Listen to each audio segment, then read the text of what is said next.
Olá, esta é mais uma edição do programa Nomes do Nordeste, um programa de entrevistas realizado pelo Centro Cultural Banco do Nordeste, que tem por objetivo captar e registrar a história dos principais nomes que fazem a cultura da região.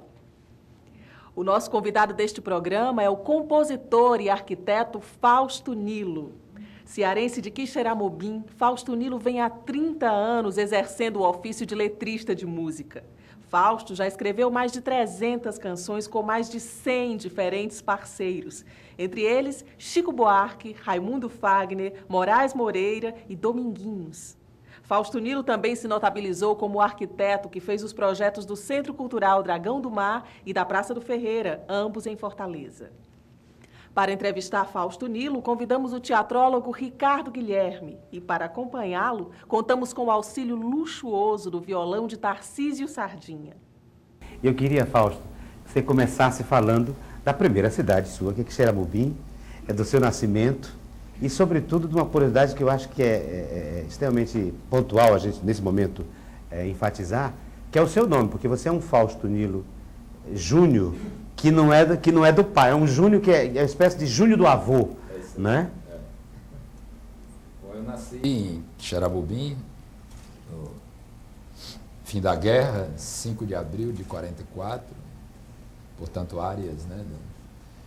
A cidade nessa época era o tamanho e a forma da cidade era a mesma forma que permanecia já de há muitos anos, porque é preciso entender que essa época, a última transformação radical que a cidade tinha sofrido era a ponte do trem e a ligação na estrada de ferro de Baturité, que tinha ocorrido em 1899.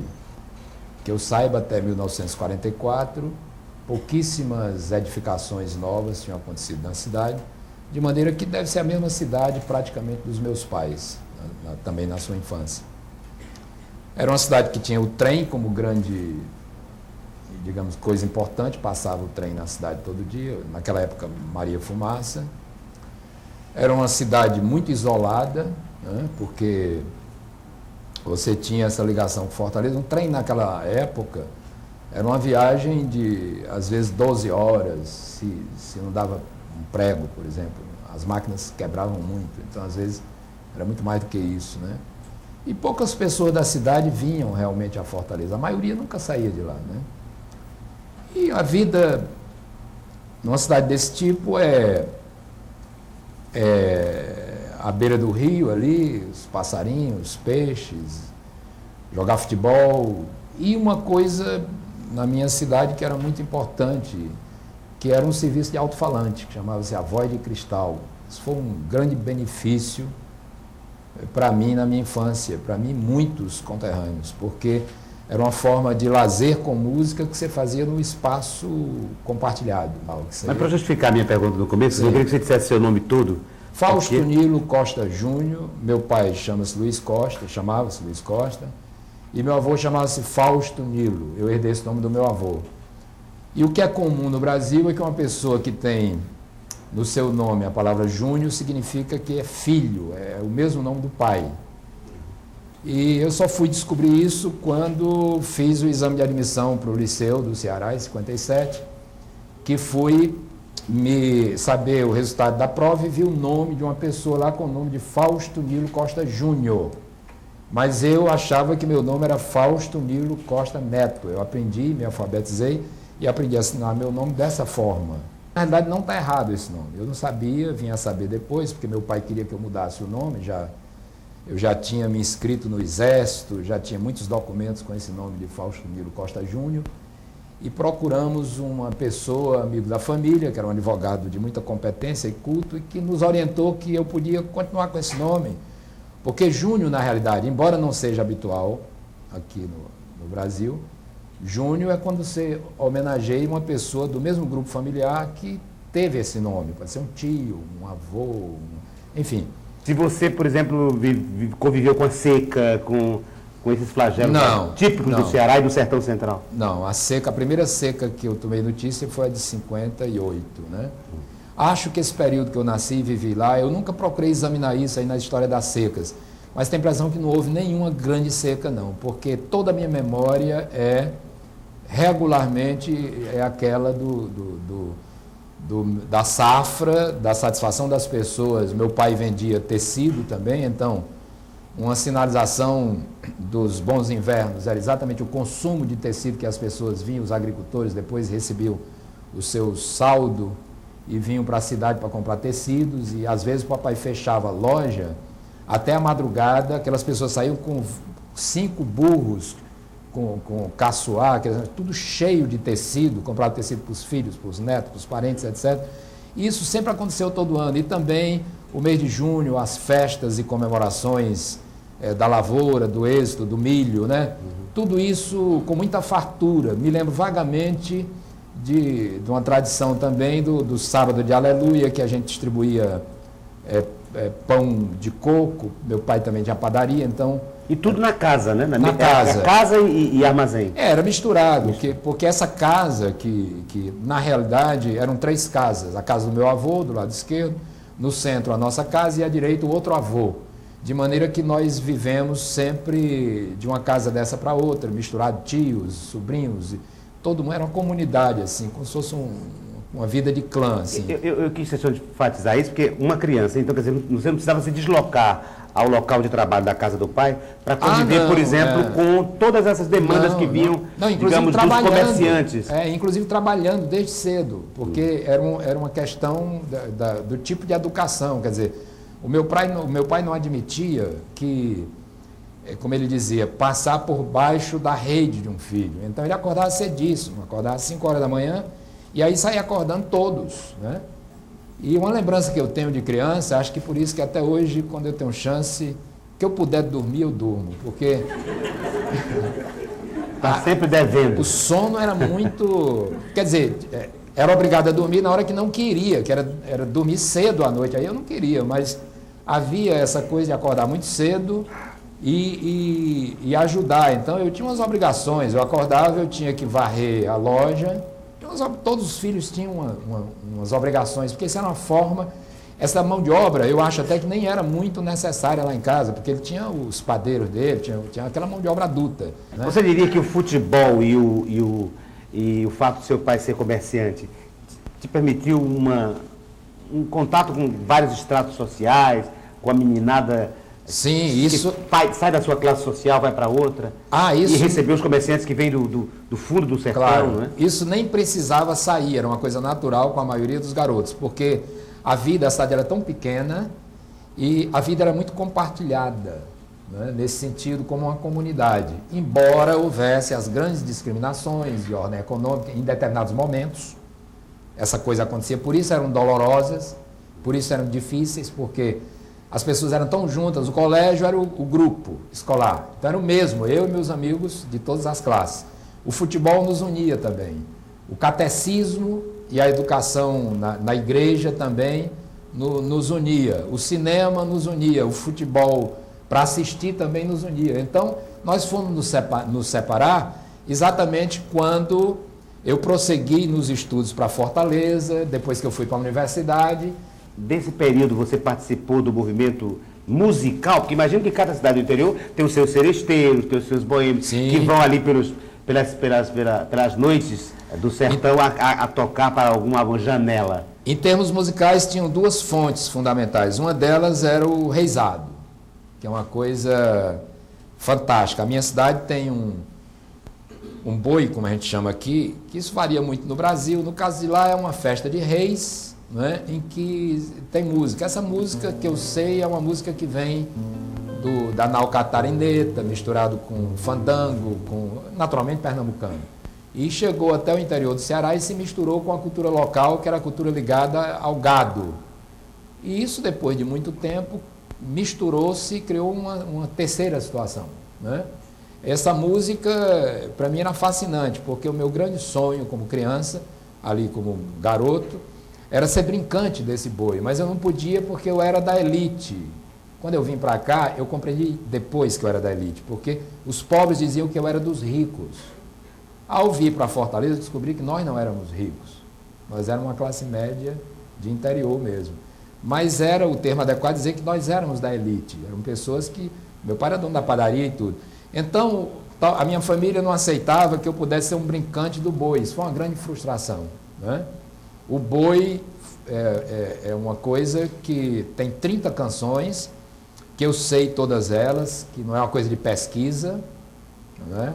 Acho que uma delas até vocês conhecem, que eu passei há muitos anos, no início da carreira do Fagner, ele gravou, que eu nunca encontrei naquilo tudo que eu procurei depois de adulto pesquisar. Essa não veio de lugar nenhum, acredito que é uma música de... Qual é? Eu estava na ponta da rua, eu vi a rua se fechar. Eu estava na ponta da rua, eu vi a rua se fechar. Eu vi a fumaça da pobre, eu vi a corneta apagar. Eu vi a fumaça da pobre, eu vi a corneta bradar. Eu vi o Antônio Conselheiro lá no alto da favela. Eu vi o Antônio Conselheiro lá no alto da favela, com 180 praças e mais 1000 de Parabela. Com 180 praças e mais 1000 de Parabela. Eu tava na ponta da rua, eu vi a rua se fechar. Eu tava na ponta da rua, eu vi a rua se fechar. Eu vi a fumaça da pobre, eu vi a corneta bradar. Eu vi a fumaça da pobre, eu vi a corneta bradar. Eu vi o Antônio Conselheiro lá no alto de Canudos. Eu vi o Antônio Conselheiro lá no alto de Canudos, com 180 praças. É amor, é amor, é amor. Com 180 praças. É amor, é amor, é amor. Com 180 praças. É amor, é amor, é amor. Com 180 praças. É amor, é amor, é amor. E eu queria que você falasse, então, do momento em que você, acho que deve ser também tão emocionante quanto esse, da lembrança das serestas, a sua partida de Quixeramobim. Por que se deu e as imagens que você tem de lembrança do menino que deixa o sertão e vem para uma cidade desconhecida como Fortaleza, em 1955? A nossa família, eu era o primeiro filho homem. E, naquela época, a gente estudava no grupo escolar e concluía o 5º ano, e ali você ia trabalhar com os pais. Quer dizer, se meu pai tinha uma padaria, eu provavelmente ia trabalhar no balcão, na padaria ou na loja de tecidos, e algum dia ele me apoiaria e ia pôr um comércio para mim e tal, e talvez fosse o projeto do meu pai. Ele imaginava que a gente ia viver dessa maneira lá e tudo. Mas, 1955... já é um período em que tem algumas novidades. Por exemplo, alguns meninos de famílias que tinham possibilidade de fazer isso, que eram poucas, saíam de Quixeramobim e iam estudar em Baturité interno. Tinha um colégio muito bom em Baturité. Tinham 3 centros educacionais no interior do Ceará que eram muito importantes. Era Sobral, Crato e Baturité. Então, às vezes ia para o Crato. E o Eudoro, por exemplo, que é de uma geração um pouco adiante da minha, eu tinha muita inveja do Eudoro, do Alfredo Machado, aquele que foi deputado, eram os mais velhos do que a gente, porque esse povo todo, eles iam estudar em Baturité. Então, quando eles chegavam de férias, aquilo era uma festa, as meninas, todo mundo ficava muito... E acho que conjunto de coisas, né? Tudo aquilo que eu lia sobre a capital, que eu lia sobre o Rio de Janeiro, aquilo me dava uma vontade, um projeto de que eu adorava minha terra, mas eu tinha que ir para algum lugar. Eu queria ir para Fortaleza. E aí a mamãe apoiou, o papai argumentou, não, essa coisa tem que ficar aqui e tal. Durante uns 3 dias houve algumas discussões sobre esse problema e foi decidido que eu iria.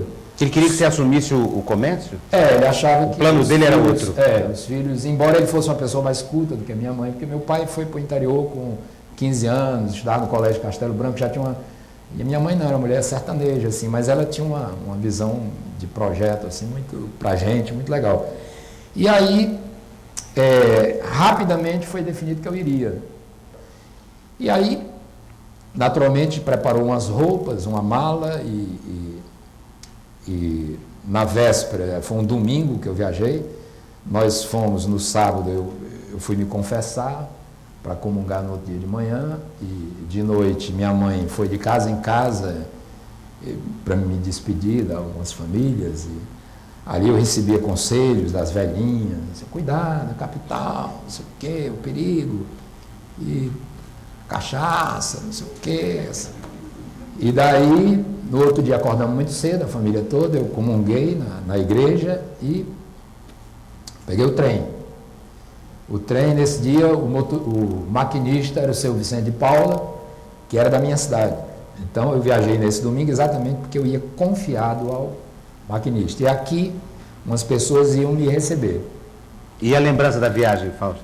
Aí o trem passava dentro da cidade e veio o realismo quando o trem saiu, aquela dose de realidade que foi ver aquele cotidiano, as pessoas escovando os dentes na calçada, as pessoas que eu conhecia, o seu Raimundo Cruz, que era amigo da família, não sei mais quem. Eu fui vendo aquelas pessoas, o menino passando no jumento.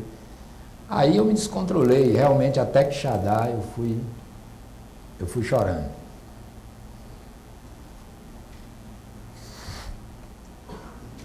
E há uma música, Fausto, que acho que caracteriza um pouco essa sua emoção, que cada vez que toca nesse assunto se renova, que acho que é As Marinheiras, né?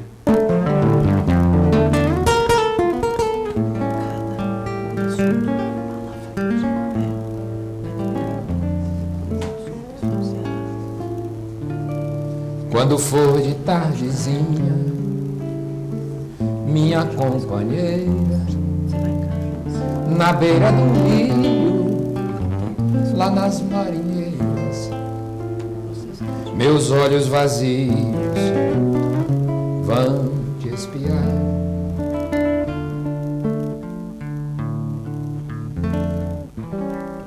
Lembra da lua saindo por trás da palmeira, o rio é profundo e a dor traiçoeira tem dedos macios pra me pentear.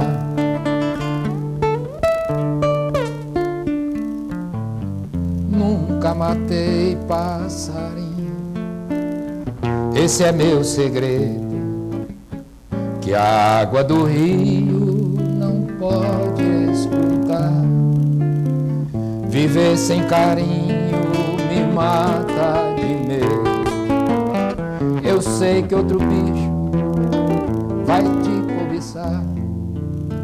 Se a tua beleza adormece mais cedo, eu durmo com medo de nunca acordar. Pois o teu cabelo me escorre entre os dedos e a água do rio vai te carregar.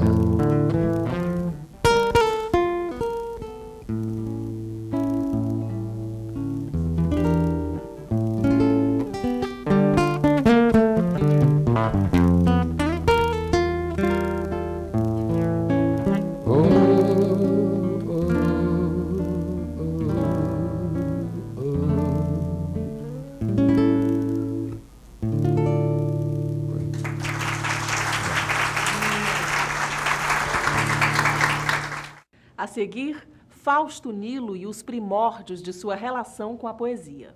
Em instantes.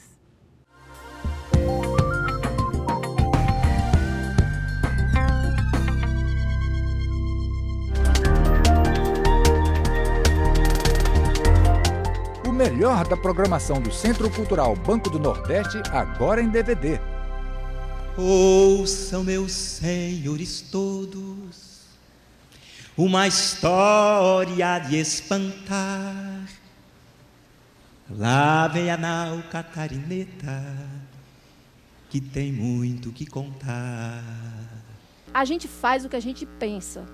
a gente faz o sentido que a gente produz nas coisas. Quase todo mês aparece um mulatinho, Pedrinho da Silva, no Jornal da Globo, que conseguiu descobrir uma coisa sobre o genoma humano, sobre a engenharia genética, coisas que o mundo está gastando fortunas, tendo dinheiro, tendo comida, tendo tudo de bom para fazer. De vez em quando alguém aqui, em situação absolutamente precária, faz.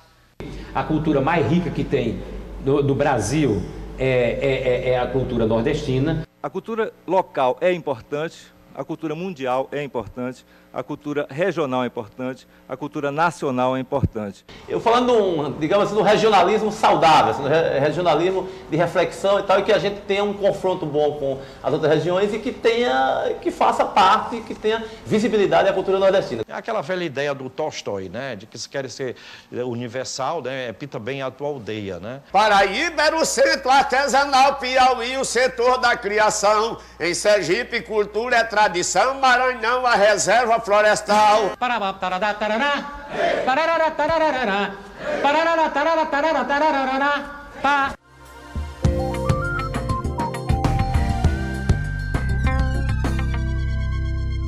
Voltamos com o programa Nomes do Nordeste.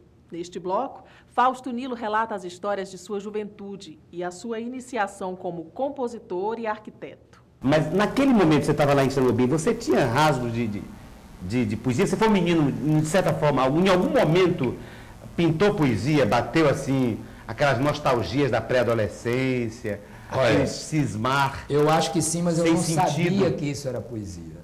Pelo contrário, eu odiava a poesia, porque eu acho que, como todo mundo, eu tive como obrigação decorar poesias parnasianas no grupo escolar, fazer aquela recitação, que eu era muito tímido e tudo isso. Então, contrário, poesia, como me passavam, era uma coisa que eu tinha até um certo... Né, eu tive uma passagem na minha vida traumática, que eu fui recitar uma poesia numa festa, em cima de um grande palanque na praça principal, e esqueci. A sua chegada a Fortaleza, a sua impressão de Fortaleza? Bom, eu cheguei em Fortaleza e fui morar na rua Dona Teresa. Acho que o Augusto você ia falar agora, o Augusto já é na universidade, depois, né? Eu fui morar na rua Dona Teresa, perto do Mercado São Sebastião. Nesse tempo a cidade tinha 200 mil habitantes.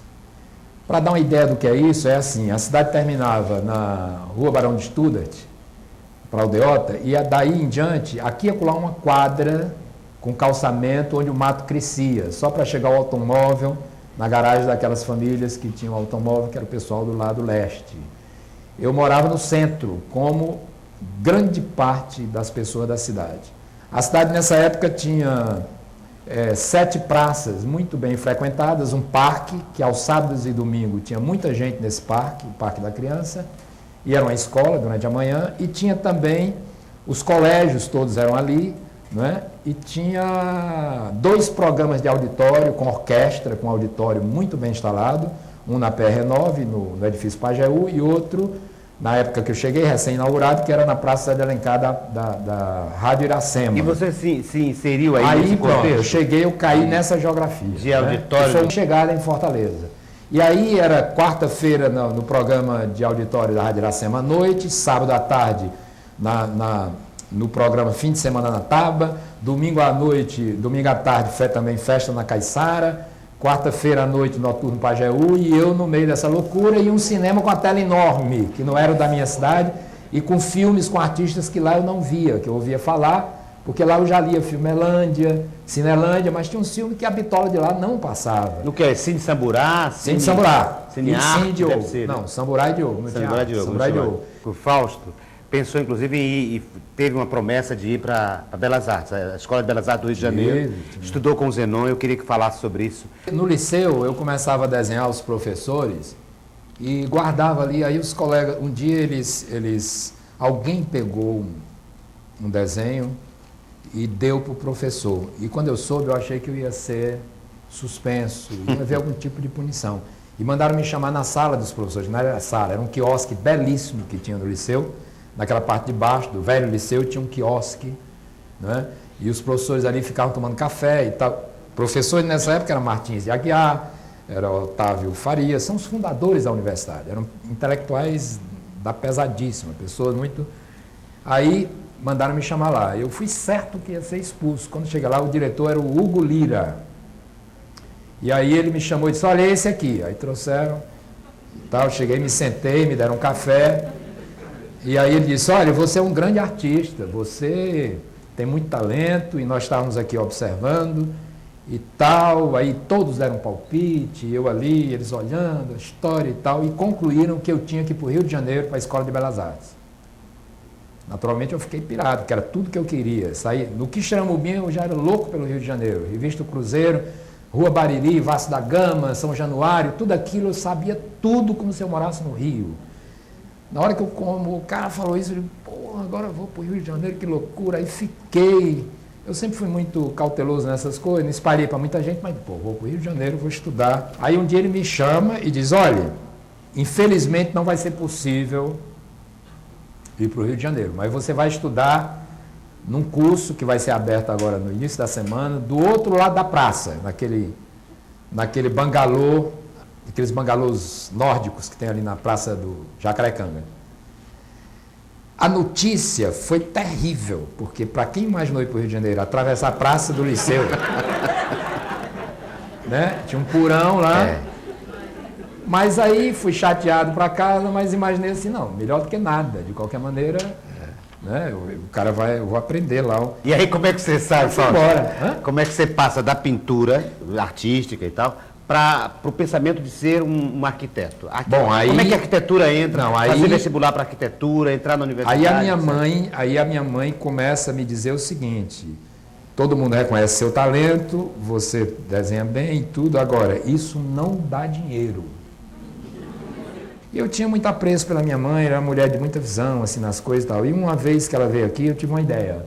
Eu digo, olha, nessa época começou a sair nos jornais, aqui, nas revistas, aqui e acolá, a palavra arquitetura, que não era a palavra usual na minha infância, não se conhecia arquiteto. Conhecia mestre de obra e engenheiros, né? E aí eu ouvi vagamente falar nisso. E um dia tinha o Instituto Radiotécnico Monitor, curso por correspondência.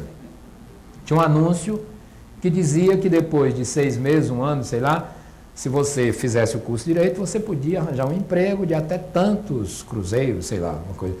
Eu acreditei naquilo piamente e mostrei para minha mãe, disse, olha, eu podia fazer então um curso de desenhista arquitetônico. Me disseram que é uma coisa que você pode, está aqui, o cara disse que você pode ganhar um bom salário, etc, etc. Isso eu tinha 14 anos.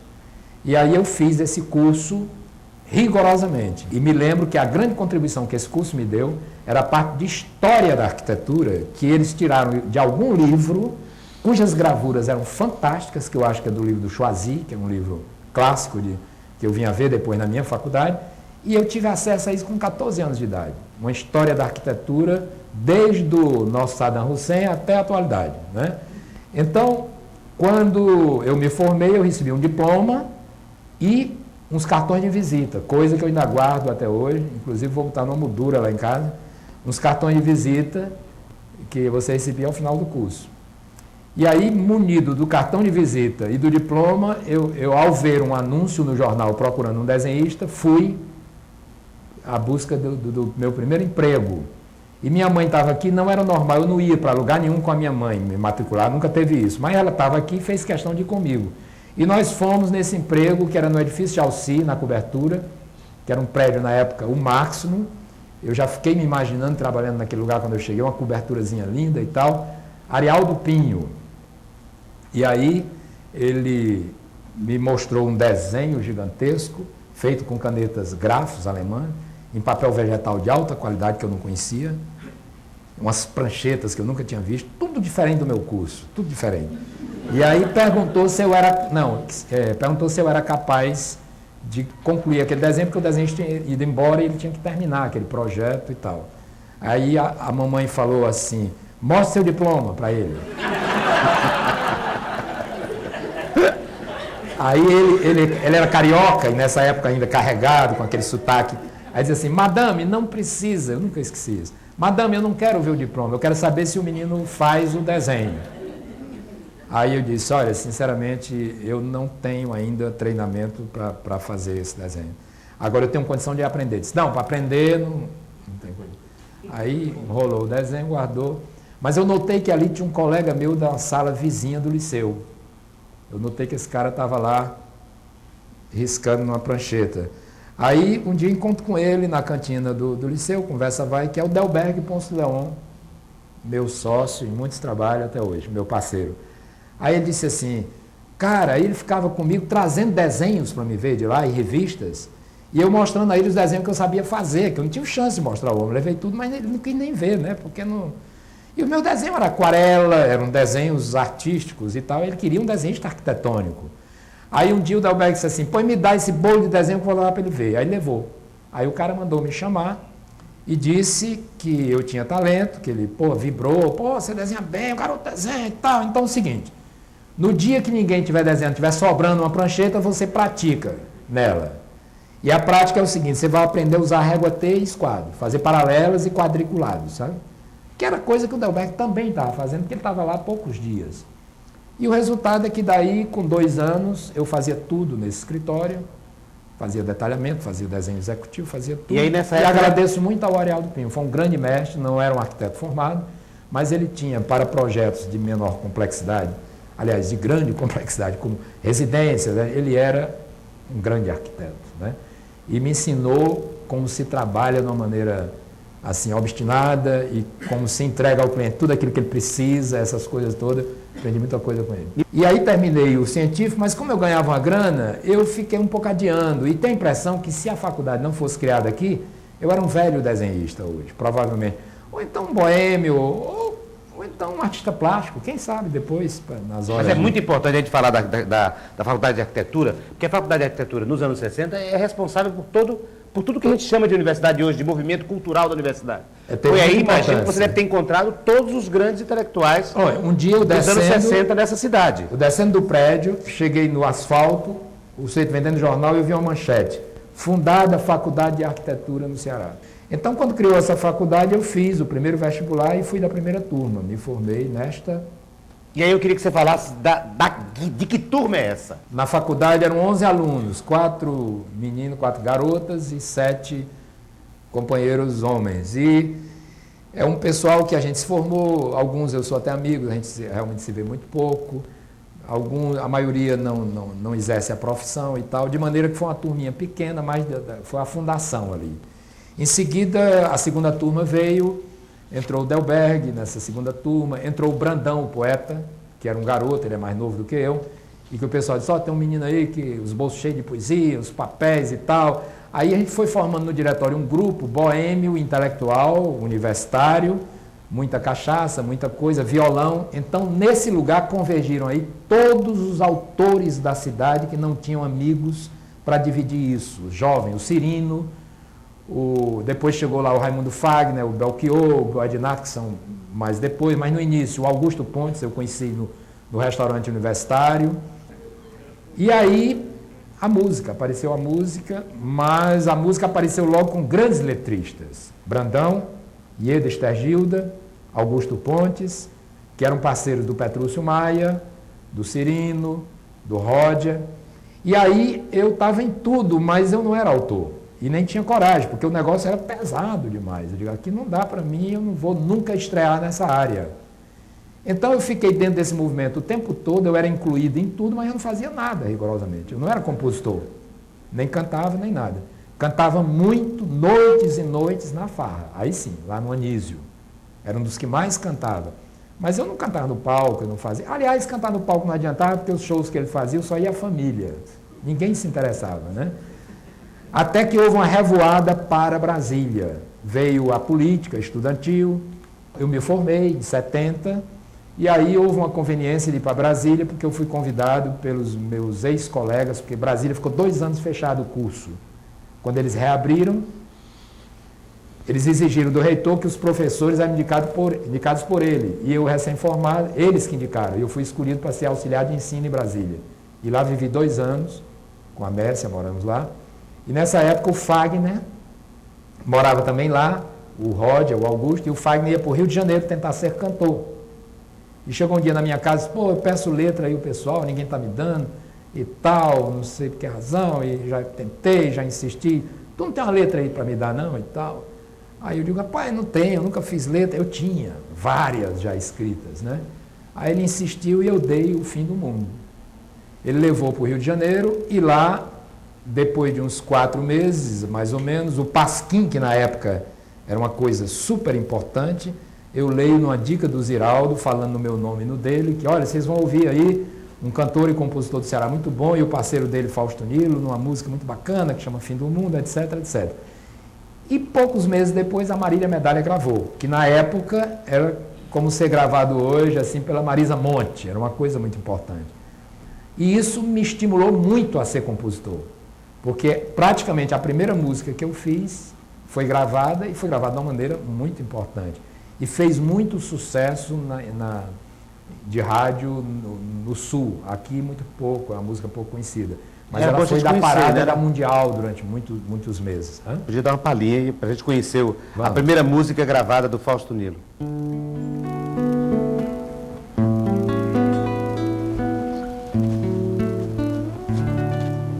Parece que chorando eu chego perto, e nós nesse deserto, filhos nascidos do sol, da noite e da lua, parece o fim do mundo, fim.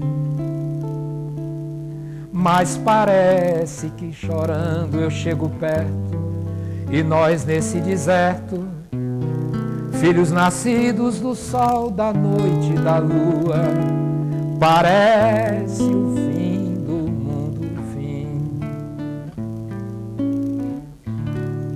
Faça comigo cantoria de alegria, juro que sou assim, do fim do mundo, do fim. Faça comigo um embarque sem retorno, juro que sou assim, do fim do mundo, do fim. Faça comigo um pouquinho de cuidado, juro que sou assim, espanto do tempo ruim. Se junte a mim no rio dos meus sonhos, que hoje é todo um paraíso e ontem se fez manhã. Mas parece que chorando eu chego perto, e nós nesse deserto, filhos nascidos do sol, da noite e da lua, parece o fim do mundo, fim. Mas parece que chorando eu chego perto, e nós nesse deserto, filhos nascidos do sol, da noite e da lua, parece o fim do mundo, fim. Qual a essência da música de Fausto Nilo? Versos e controvérsias no próximo bloco.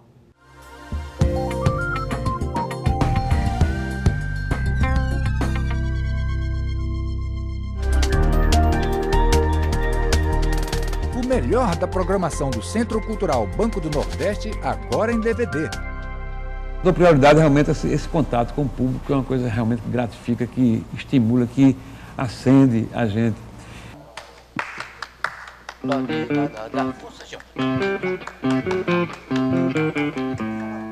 Meu Deus, esse aqui é arte. Tem gente por esse mundo que já nasce afortunada e que, embora passe um tempo sem poder arranjar nada, chega por trás a fortuna, vem pegá-la de emboscada, né? Verdades e mentiras. Mesmo que o poeta se considere ateu, um belo poema nos aproxima de Deus. A morte sem informação, dizem que é pior do que a morte sem comida. As mudanças não são num clique, entendeu?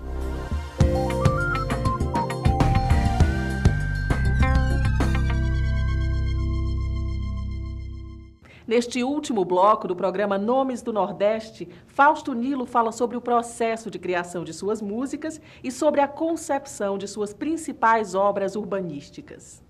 O Rodrigo, estudante, pergunta que temas são preferidos como fonte de inspiração ou é relativo, dependendo muito, às vezes, do momento. O que você fala para a música? Sobre a música, falar um pouco do processo, aquela velha pergunta, né? Isso, como é que compõe, manda a primeira música, faz em cima da música ou faz a letra, a clássica pergunta. Quando eu comecei a fazer letra, eu dava uma letra escrita, escrevia no papel e dava para o parceiro. Aí às vezes faziam, às vezes diziam, não consegui fazer, guardava, e às vezes retornavam com a melodia, eu tomava um susto, porque eu dizia, engraçado, eu imaginava outra coisa totalmente diferente. Mas aí depois acostumava e tal. E aí comecei a fazer o contrário, receber melodias para pôr a letra. E gostei desse processo, é o que eu faço até hoje, em 90% é isso. Não é?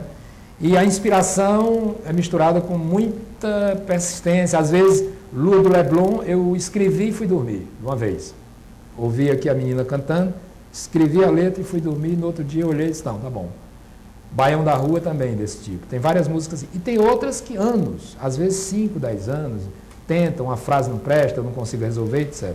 Agora, a temática, eu privilegio muito, como fazia aqueles escritores da escrita automática, lá no início do século parisiense, eu trabalho muito com a flutuação inconsciente misturada com o crivo racional das coisas.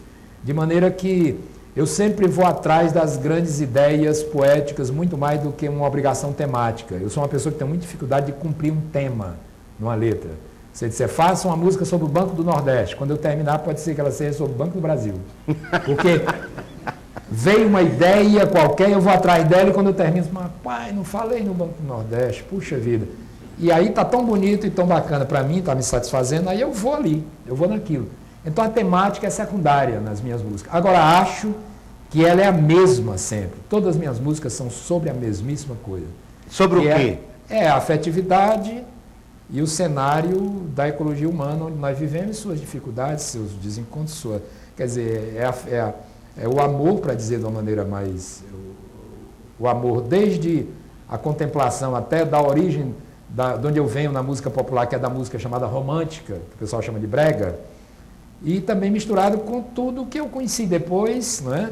E com os poetas estrangeiros que eu estudei, com a cultura que eu adquiri da poesia, eu boto tudo isso num liquidificador e tiro ali vários copos de poesia e sobre esse processo em que o cenário da cidade, não é? Às vezes eu escrevo sobre coisas do sertão, mas nunca de uma maneira folclórica, eu não gosto muito dessa coisa, nem regionalista, nem folclórica. Eu sempre gosto, ao falar de uma experiência pessoal que é do sertão, com a escala que essa coisa tem que ter, como o sujeito que mora lá na Suécia fala da coisa dele, mas nunca coitadinho, porque eu sou sertanejo aqui da seca, entendeu? Isso eu realmente, se eu fiz algumas letras algum dia que parece com isso, foi um descuido assim, mas não é normalmente o meu processo.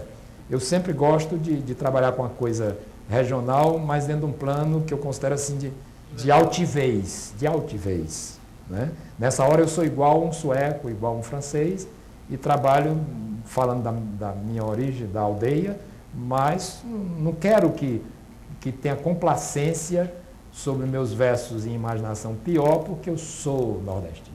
Já que você está comentando sobre o processo de criação, há uma pessoa que pergunta sobre como foi a letra de Zanzibar, por exemplo. Zanzibar, é o J. Oliveira. Zanzibar é uma letra num período no Rio de Janeiro que todo mundo estava meio doido.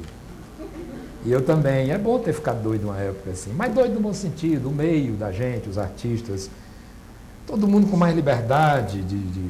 Mas é uma letra que eu gosto muito, porque na verdade ela não é uma coisa que não quer dizer nada, não. Apenas é uma poesia mais radical.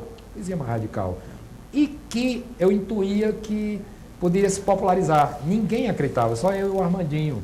Gravadora não acreditava nem nada, porque achava uma coisa sem pé nem cabeça. Então, qual é aquela no azul de Jezebel, no céu de Calcutá, feliz constelação. Aí fizemos isso aí. Só que aquela música teve uma coisa engraçada. Tinha uma frase que não saía. E eles no estúdio gravando fizeram a base e tinha que pôr a voz e o disco tinha que sair. E eles me ligavam todo dia, cadê a frase? E um dia, num botequim ali do Jardim Botânico, eu vou passando e vou cantarolando. Aí um cara diz assim, aliás,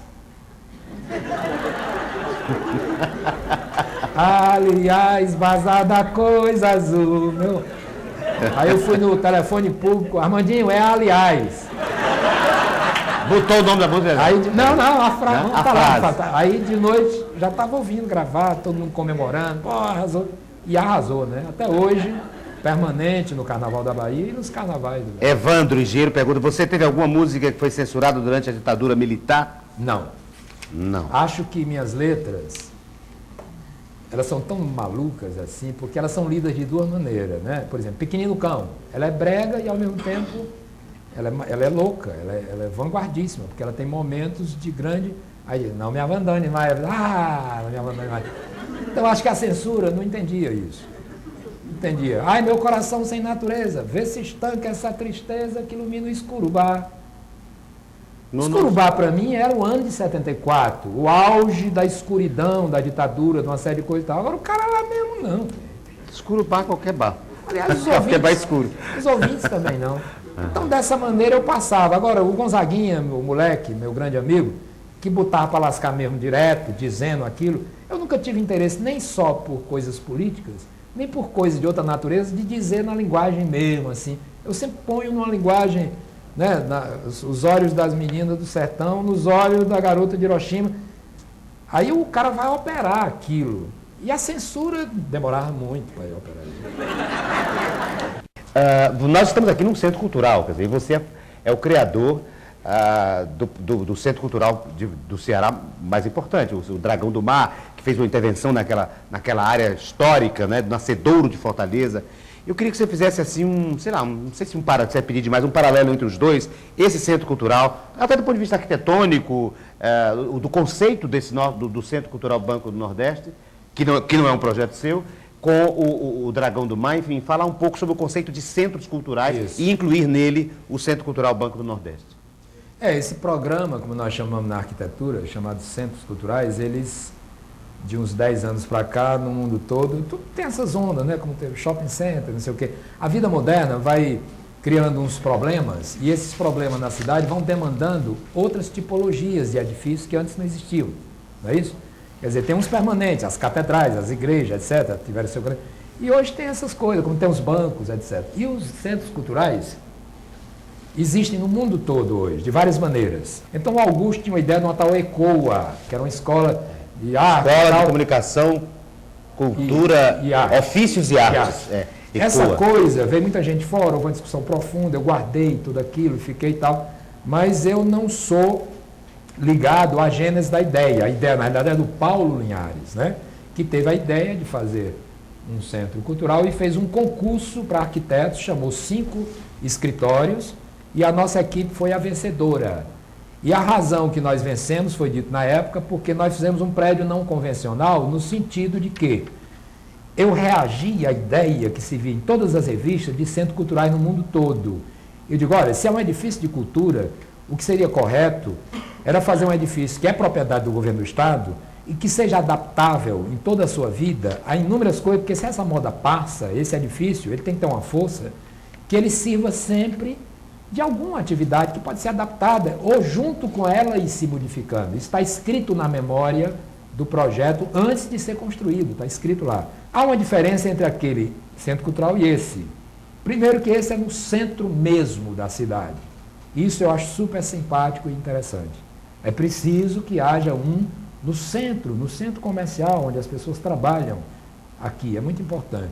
E segundo, que acho que há diferença de estilo, de programação, etc. Aquele centro cultural de lá, eu vejo também, e vejo muitos méritos em todos aqueles que implantaram de maneira experimental alguns programas e tentativas, mas é uma coisa em progresso e em processo. Muitas coisas entre o edifício e a programação dessa química já aconteceram. Eu me emociono muito quando eu vejo uma roda de poesia há anos existindo, sábado à tarde, debaixo daquela passarela. Porque quando a gente desenhou, a gente dizia, aqui vai acontecer algo.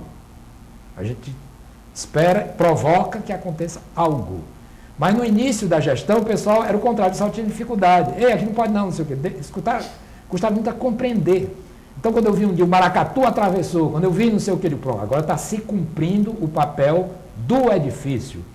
Então, do ponto de vista urbanístico e arquitetônico, as teses que estão colocadas ali, que é um edifício da Terra da Luz, que o arquiteto explora até o limite as possibilidades de que a luz de graça brinque com o edifício em várias horas, que fotógrafos e os olhos das pessoas possam ver réstias e situações de que o ar-condicionado não seja necessário em todo lugar, porque... Então, tudo isso me interessa muito. E ver que, mesmo que as funções dele passem, ou estão bem numa época, ou não estão, eu tenho certeza que ninguém vai sugerir derrubá-lo, não, que ele vai segurar a onda ali. O daqui é uma situação diferente, ele está dentro de um prédio, que é um prédio comercial, uma sede de um banco, no centro da cidade, mas sempre me atraiu muito o tipo de programação que é feita aqui. Fausto, vamos encerrar então, mas eu queria que você encerrasse cantando.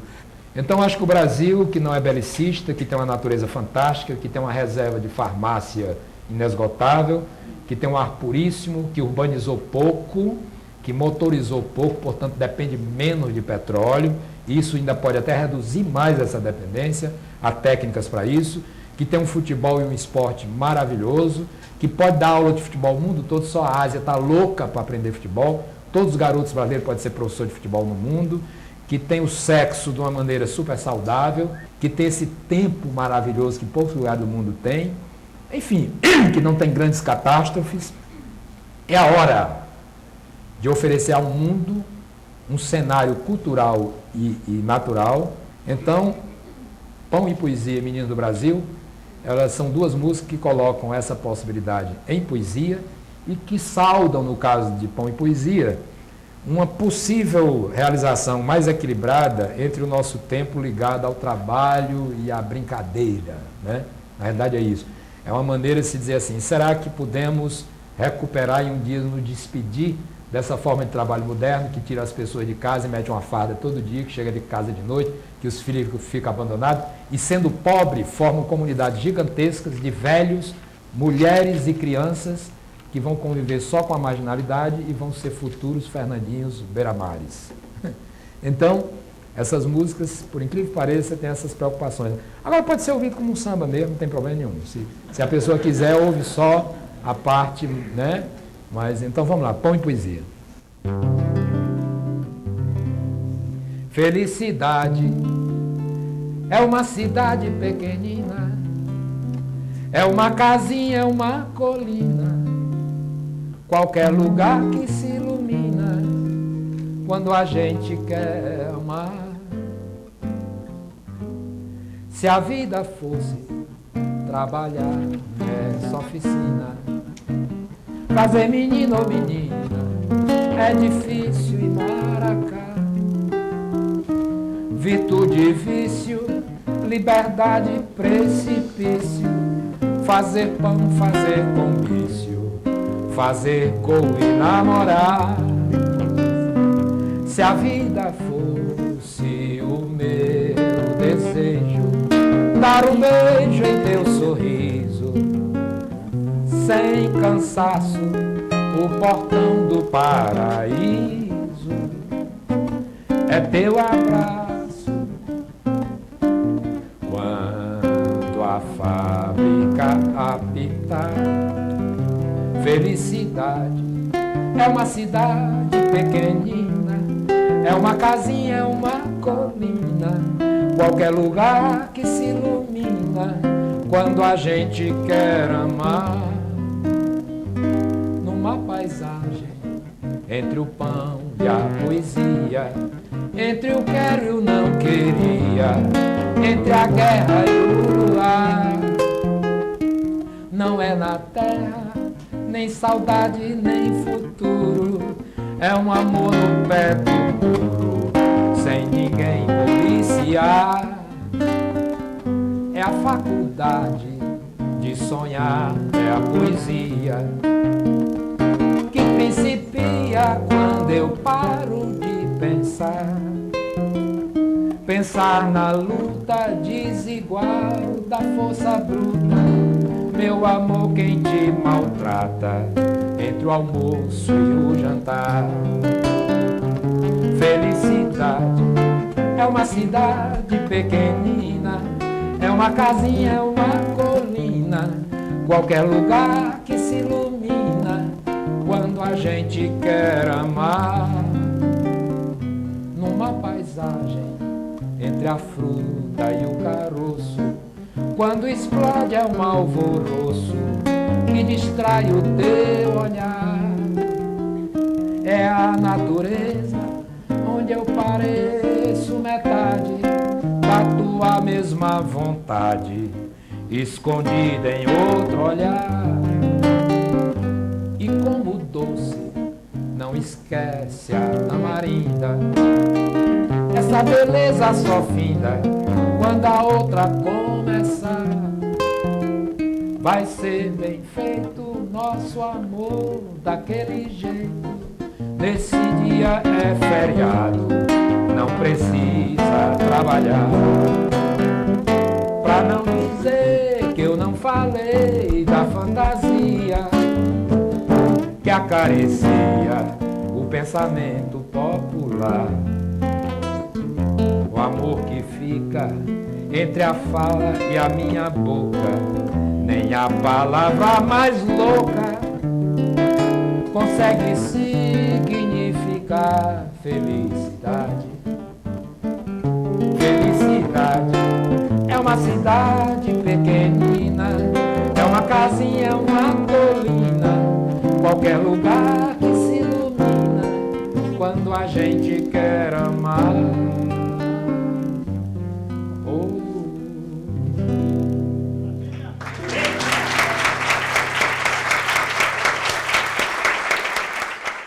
Chegamos ao final de mais um Nomes do Nordeste. No nosso próximo programa, traremos até você as curiosidades, relatos e posicionamentos de outro grande nome da cultura nordestina. Até lá!